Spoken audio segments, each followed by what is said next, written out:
ഒരു പ്രവൃത്തിയുടെ പേരിൽ ഒരു മനുഷ്യനെ പോലും ഇല്ലാതാക്കുന്ന തരത്തിലേക്ക് ഈ മക്കൾ വളർന്നു വരികയാണെങ്കിൽ എങ്ങനെ ഈ നാളെ നമ്മുടെ കേരളത്തിൽ നമ്മുടെ മക്കൾക്കും കൊച്ചുമക്കൾക്കും എങ്ങനെയാണ് സുരക്ഷിതം ഉണ്ടാവുക?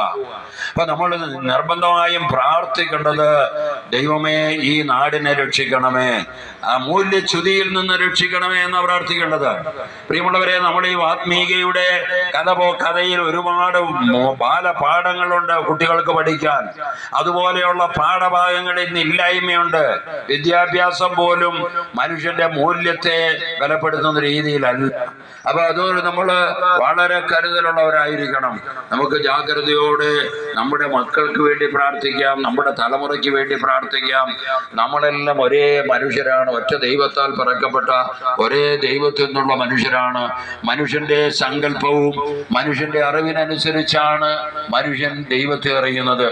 യഥാർത്ഥമായ മനുഷ്യൻ ദൈവത്തെ അറിഞ്ഞു കഴിഞ്ഞാൽ അവൻ ദൈവത്തെ പോലെയാകും. അവൻ അറിയുന്നതിനനുസരിച്ച് അവനിൽ ദൈവ സ്വഭാവം രൂപപ്പെടും. നാം ദൈവത്തെ എത്രത്തോളം അറിയുന്നു